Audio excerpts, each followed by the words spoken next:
Di awal film, terlihat seorang wanita single bernama Nami. Nami merupakan sosok wanita pekerja keras yang menjadi sosok sentral dalam kisah kali ini. Ia dikisahkan sebagai Gen Z yang kehidupannya tak pernah lepas dari smartphone. Hampir semua aktivitas Nami selalu dilakukan dengan ponsel kesayangannya itu. Mulai dari berkirim pesan, bermain game, memutar lagu, menonton film, berbelanja online, hingga VCS. Hingga mengabadikan setiap momen kebersamaan dengan teman-temannya.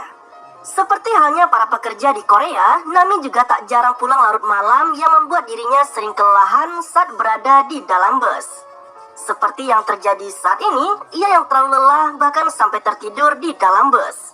Hingga ia pun tak sadar jika ternyata ponsel kesayangannya itu sempat terjatuh dan ditinggalkannya begitu saja. Keesokan harinya, terlihat seorang pria yang tengah menyiapkan sarapan paginya. Namun rutinitas di pagi itu sempat terganggu oleh deringan ponsel yang baru ditemukannya semalam. Diketahui bahwa ternyata pria itulah yang sempat menemukan ponsel Nami di bus semalam.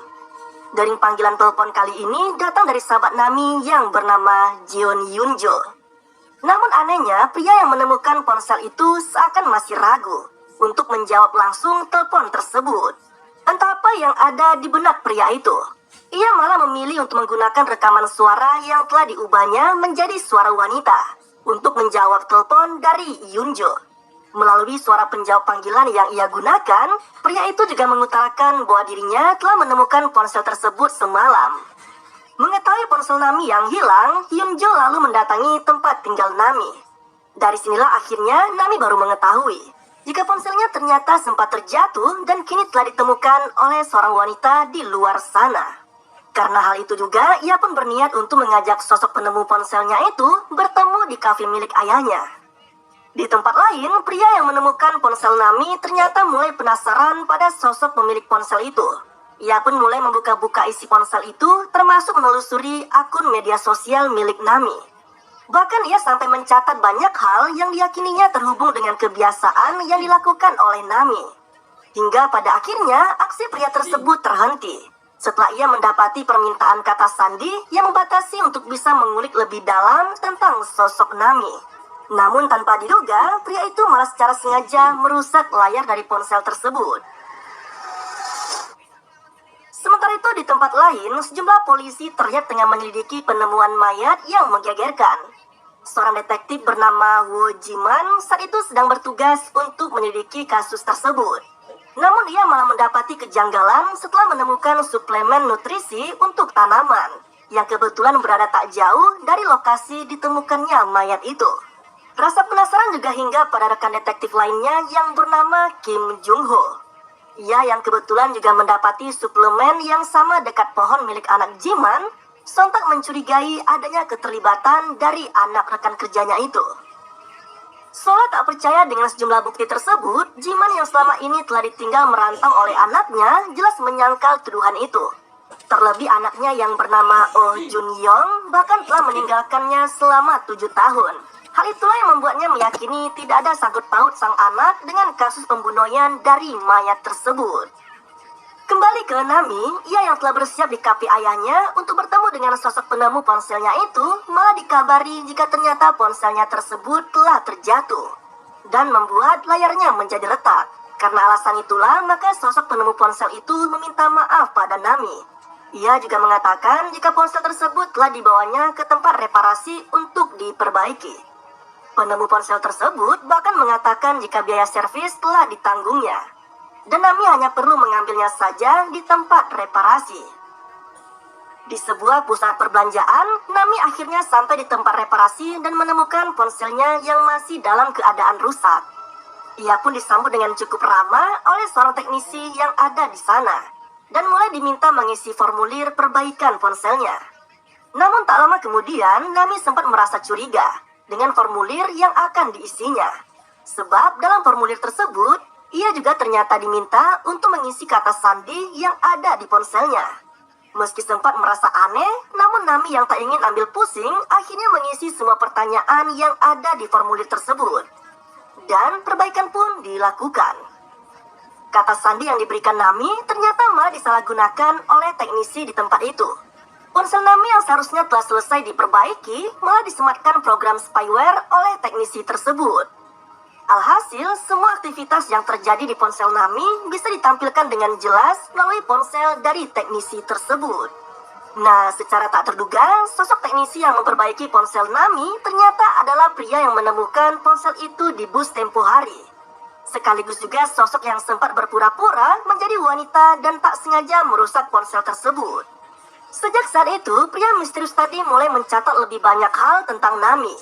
Mulai dari keluarganya, kebiasaan yang dilakukan, hingga menelusuri alamat rumah Nami yang ada di sana.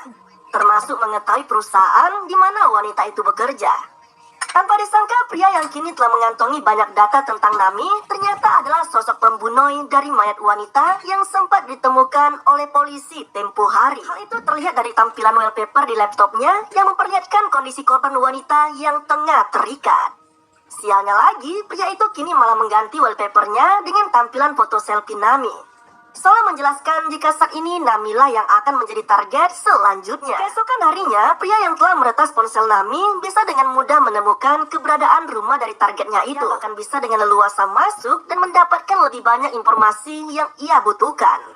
Tak hanya itu, pria tersebut juga dengan teganya menggasak seluruh uang yang ada di kartu ATM milik Nami. Sementara itu, di rumah mantan istrinya, Jiman yang penasaran dengan John Yong akhirnya menanyakan keberadaan dari anaknya itu. Dari sinilah terungkap bahwa ternyata Jiman dan istrinya sempat berpisah cukup lama. Dan John Yong yang memilih untuk tinggal bersama ibunya itu. Mereka juga sempat membahas tentang pohon plum yang sempat ditanam bersama John Yong ketika masih berusia 10 tahun di kala itu. Namun pertemuan tersebut tak berlangsung lama. Karena kemudian Jiman mendapat informasi baru dari Jung-ho terkait keberadaan Jun Yong saat ini. Dari informasi itulah diketahui bahwa ternyata Jun Yong sempat menggunakan nomor ponsel yang terdaftar atas nama seorang wanita. Bahkan anehnya lagi, wanita tersebut ternyata tidak pernah menggunakan ponsel sama sekali. Tak ingin dirundung dengan rasa penasarannya, Jiman lalu memutuskan untuk mendatangi sendiri lokasi yang disebut-sebut sebagai tempat tinggal dari anaknya itu. Di sebuah komplek perumahan, Jiman yang berhasil menyelinap masuk ke lokasi yang dituju, akhirnya mendapatkan sejumlah fakta yang mengejutkan. Di tempat itulah, ia menemukan banyak catatan tentang semua hal yang berkaitan dengan para wanita yang selama ini menjadi korban kekejian dari Jun Yong. Bahkan terdapat pula banyak kartu nama yang seolah sengaja dibuat oleh pria itu untuk menjebak para korbannya. Menariknya, tepat ketika Jiman sedang menggeledah catatan milik Jun Yong, seketika itu juga ia mendapat pesan dari orang yang mengaku sebagai anaknya. Bahkan pesan tersebut juga turut memuat foto Jiman yang nampaknya baru saja diambil tak lama sebelumnya. Menyadari Jun Yong yang juga tengah berada di rumah itu, Jiman lalu bergegas mencari keberadaan dari anaknya tersebut. Namun sial baginya, Jun Yong nampaknya terlalu licin untuk bisa ditangkap. Bahkan anaknya itu sempat-sempatnya kembali ke rumah tersebut hanya untuk mengambil barang-barang pribadinya. Anehnya, Jiman yang baru menyadari hal itu ternyata tak sengaja mendapati banyak suplemen tanaman, sama seperti yang pernah ia temukan di sekitar lokasi penemuan mayat wanita tempo hari. Di kafe milik keluarga Nami, pria peretas ponsel tadi ternyata tengah mendatangi tempat tersebut. Ia juga nampak membawa sebuah koper besar yang tadi sempat digeledah oleh Jiman. Seolah menjelaskan bahwa sosok Jun Yong yang selama ini dicari-cari oleh detektif itu ternyata adalah seorang hacker sekaligus juga dalang dibalik aksi pembunuhan keji selama ini. Jun Yong yang saat ini berhadapan dengan ayahnya Nami lalu memesan minuman yang telah cukup lama tidak masuk dalam daftar menu di kafe itu. Mendapati permintaan pesanan tersebut, ayah Nami yang bernama Lee Seung-woo jelas merasa aneh dengan pria tersebut. Sebab menurutnya, hanya pelanggan kafe lama saja yang selalu memesan minuman yang tak ada dalam daftar menu di kafenya. Kejanggalan juga turut dirasakan oleh Seung-woo. Pasalnya, tidak hanya sekedar memesan minuman spesial saja, melainkan pria itu juga ternyata berencana untuk membeli CD lama dari grup musik favorit Nami. Jun Yong juga sempat memberikan tiket pertandingan baseball dari tim favorit Nami, termasuk memberikan kartu nama dan memperkenalkan dirinya sebagai ahli IT dari salah satu perusahaan keamanan. Semua yang terjadi pada pria itu, Seung-woo pun lalu memperingatkan Nami agar tidak terlalu percaya pada orang baru. Ia juga mengatakan jika semua yang terjadi pada pria itu jelas bukanlah suatu kebetulan. Mulai dari berpura-pura menjadi pelanggan lama, membuat janji COD untuk membeli CD koleksi milik Nami, memberi tiket pertandingan baseball, serta membagikan kartu nama yang jelas-jelas menimbulkan banyak kecurigaan bagi ayah Nami. Karena alasan itu juga, Seungwoo bahkan sampai melarang Nami untuk tidak bertemu lagi dengan pria tadi. Namun tampaknya peringatan tersebut tak begitu digubris oleh Nami. Ia justru cenderung membenci sikap sang ayah yang selalu mengkhawatirkan tentang dirinya. Hal itu juga yang diungkapkan Nami pada Yunjo, yang kebetulan juga tengah menginap di sana. Namun tak berbeda dengan Seungwoo, Yunjo malah menilai sikap ayahnya Nami itu sebagai suatu yang wajar. Dan hal tersebut sudah seharusnya bisa dimaklumi oleh Nami sendiri. Mereka pun melalui malam itu bersama sembari membahas tentang sosok Junyong yang agaknya telah menarik perhatian Nami. Di waktu yang sama, pertengkaran kecil antara Nami dan ayahnya nampak membuat pria itu cukup hanyut dengan perasaan khawatir dan rasa bersalahnya. Namun perasaan itu sirna seketika setelah Seungwoo tiba-tiba mendapat pesan dari Nami yang meminta maaf atas sikapnya tadi yang begitu keras kepala. Hubungan mereka pun kini menjadi membaik setelah keduanya saling memaafkan satu sama lain. Anehnya, di akhir percakapan itu, Nami malah mengirimkan file dan meminta sang ayah agar segera menginstal file aplikasi tersebut di ponselnya. Meski sempat merasa aneh, namun Nami yang mengatakan jika itu merupakan aplikasi penting dan memberi keamanan pada ponselnya, maka Seungwoo pun tanpa ragu menginstal aplikasi tersebut. Dan sejak saat itulah Junyong semakin luasa dalam mengumpulkan lebih banyak informasi dari target barunya. Karena tidak hanya Nami saja, tetapi aktivitas ayahnya juga kini bisa diintai dengan mudah oleh hacker itu. Memasuki tengah malam, Seungwoo yang saat itu akan terlelap tiba-tiba terusik oleh pesan aneh yang masuk ke ponselnya. Pesan dari nomor asing itu mengatakan jika paket pesanan ayah Nami telah sampai di depan rumahnya. Meski merasa tak pernah memesan barang apapun, namun Seungwoo yang penasaran akhirnya memutuskan untuk mengecek sendiri isi dari paket tersebut. Ia yang saat itu sedang mencoba membuka paket di depan rumahnya tiba-tiba dihantam dari belakang oleh Junyong yang langsung membuatnya terkapar seketika. Sementara itu, Nami yang sedang membuka-buka Instagramnya seketika dibuat haru setelah mendapat akun Instagram sang ayah yang baru saja memfollownya. Namun tanpa disadarinya, aktivitas yang dilakukan oleh akun Seungwoo ternyata berada di bawah kendali dari Junyong.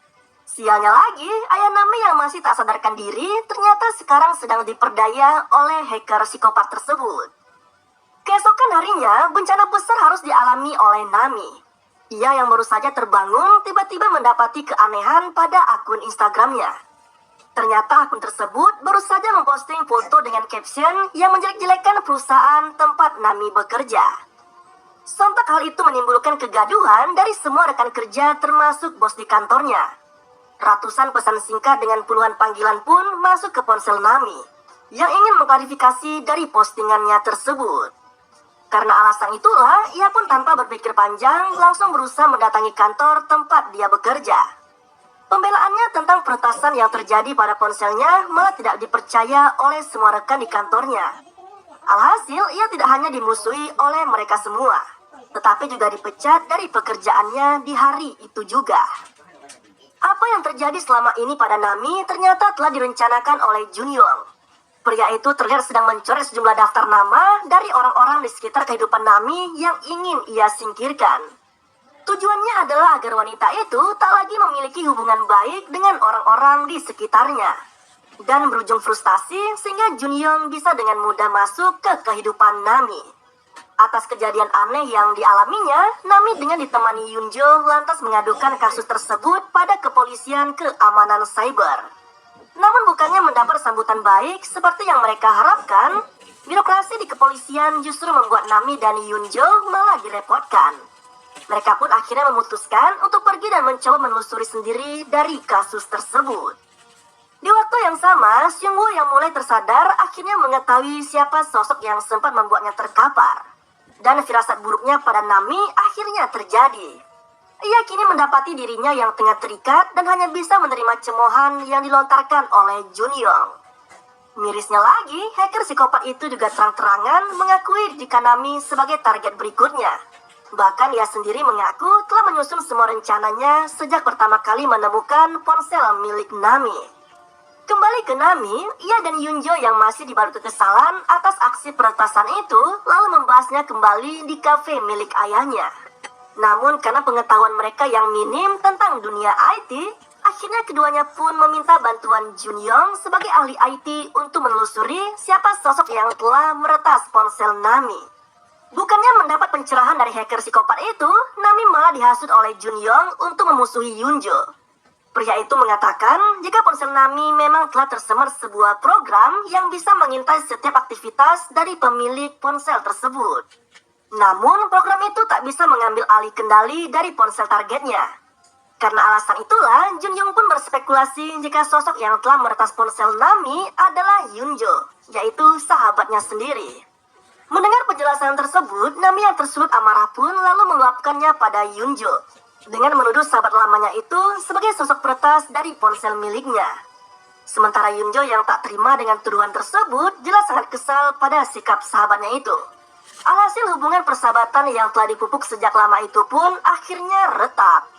Dan sekarang tak ada lagi relasi yang dimiliki oleh Nami, sebagaimana rencana Junyong selama ini. Sementara itu di lokasi lain, kepolisian Seoul kembali dibuat repot dengan penemuan mayat lainnya. Hal itu jelas membuat Jiman menjadi sangat kesal. Menariknya, Junho yang turut menyelidiki kasus tersebut ternyata berhasil menemukan lokasi yang diyakini menjadi tempat Junyong dalam mengelabui setiap korbannya. Tanpa membuang waktu, Jiman bersama Junho lalu bergegas mendatangi lokasi tersebut. Berbekal petunjuk arah dari lokasi yang ia dapatkan, Jiman akhirnya sampai di tempat Junyong, yang ternyata adalah tempat reparasi dari sebuah HP. Di tempat itu juga, Jiman mendapati banyak sekali catatan milik Junyong yang berisikan detail setiap korbannya, termasuk Nami sendiri. Menariknya, Nami yang saat itu bermaksud ingin mengkonsultasikan masalah ponselnya pada teknisi di tempat reparasi itu, akhirnya bertemu dengan Jiman. Dari sinilah Nami mulai menyadari bahwa penemu ponselnya di bus tempo hari dan teknisi yang sempat memperbaiki ponselnya ternyata adalah sosok yang sama. Tak lain dan tak bukan, itu adalah Junyong, pria yang tiba-tiba saja masuk dan merusak kehidupannya dalam beberapa hari terakhir. Menyadari dirinya telah dikerjai oleh Junyong, Nami lalu bekerja sama dengan Jiman untuk menjebak sosok hacker psikopat itu dengan mengundangnya untuk datang ke rumah. Beruntung bagi Nami, ponselnya yang telah diretas oleh Junyong ternyata sedang dalam keadaan mati setelah ia kehabisan daya di ponselnya. Hal itulah yang membuatnya tak bisa dilacak oleh hacker psikopat tersebut selama ia berada bersama Jiman. Namun lagi-lagi menangkap Junyong jelas tidaklah mudah. Terlebih kepolisian Seoul juga belum mengetahui tampilan wajah sesungguhnya dari hacker psikopat itu. Sialnya, Jiman dan Jungho yang saat itu sebetulnya telah berhadapan langsung dengan Junyong malah tidak menyadari jika ternyata pria tersebut adalah target mereka sendiri. Mereka pun dengan leluasa membiarkan Junyong pergi begitu saja. Alhasil, rencana penjebakan hacker psikopat itu pun gagal total. Di tengah kekesalan itu, Jiman yang mendapat panggilan untuk datang ke kantornya lalu memutuskan untuk mengantar Nami ke rumah ayahnya. Harapannya adalah agar wanita itu tidak sendirian ketika tidak ada polisi yang menjaganya. Setibanya di rumah Seungwoo, Nami yang menyadari kondisi rumah cukup gelap, tak sedikit pun menaruh curiga setelah ia melihat sang ayah yang telah terlelap di kamar tidurnya. Namun anehnya, Nami yang telah mengganti ponselnya malah kembali mendapat pesan dari Junyong, yang ternyata juga telah menggunakan nomor baru. Tidak hanya itu, Nami juga kembali dikerjai oleh hacker psikopat itu dengan memperdengarkan cuplikan video ketika wanita tersebut tengah berseteru dengan Seungwoo di mobil tempo hari. Menyadari ada yang tak beres dengan ayahnya, Nami lalu berusaha mengecek kondisi ayahnya itu. Dan betapa terkejutnya ia, karena ternyata Seungwoo saat ini sudah tidak lagi berada di kamarnya. Dan Nami malah bertemu dengan Junyong yang ternyata sudah berada di dalam rumah tersebut. Perasaan Nami juga kembali dibuat hancur saat ia mendapati ayahnya yang sedang tak sadarkan diri dan terikat di bak mandi. Di bawah ancaman Junyong, Nami yang tak bisa memberi perlawanan, mau tak mau hanya bisa menuruti perintah dari hacker psikopat itu. Sialnya lagi, Nami yang tak berdaya malah kini ditenggelamkan dalam kondisi terikat dan mulut terbungkam sama seperti Seungwoo. Tidak hanya itu, Junyoung bahkan dengan keji memotret wajah Nami yang tengah berada di ujung hidupnya.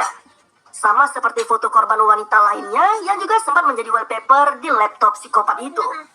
Tak lama kemudian, Jiman dan Jungho yang sebelumnya sempat berencana pergi ke kantornya malah memutuskan untuk kembali mendatangi Nami. Alhasil detektif itu pun bisa dengan mudah menangkap Junyoung tanpa perlawanan berarti. Dan malang bagi Jiman. Ia yang masih meragukan psikopat itu sebagai anak kandungnya, seketika dibuat tersadar setelah mendapati sejumlah catatan milik psikopat tersebut. Dari sinilah terungkap jelas bahwa ternyata Junyoung yang asli sebetulnya telah meninggoy. Dan dia telah meninggoy di tangan psikopat itu, tepat 1 tahun yang lalu. Bahkan psikopat itu juga menjadikan wajah tersiksa mendiang Junyoung sebagai wallpaper di ponsel korbannya tersebut. Sementara itu di kamar mandi, pemandangan memilukan benar-benar dirasakan oleh Nami. Sang ayah yang sedang berusaha diselamatkan oleh Jungho nampak tak sedikit pun menunjukkan tanda-tanda kehidupan. Karena hal itulah Nami tak kuasa menahan amarahnya, lalu beranjak dari kamar mandi dan menghampiri psikopat itu. Dengan dipenuhi oleh amarah dan dendam yang memuncak, Nami lalu merebut pistol milik Jiman dan melesatkan 2 kali tembakan ke sosok psikopat tersebut.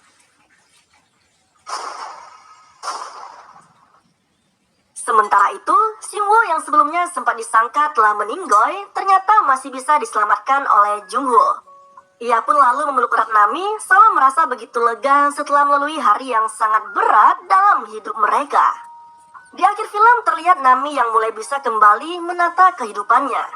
Berita tentang tertangkapnya sosok psikopat itu jelas mengundang perhatian dari banyak orang di Seoul.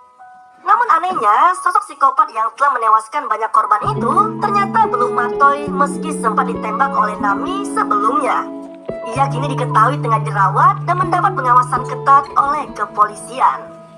Menariknya, Nami yang saat itu tengah membantu sang ayah di kafe miliknya, tiba-tiba mendapati sosok misterius yang tengah mengambil fotonya dari kejauhan. Dan kisah pada film ini pun berakhir dengan begitu santuy. Nah, itulah alur cerita dari film berjudul Unlocked yang rilis tahun 2023.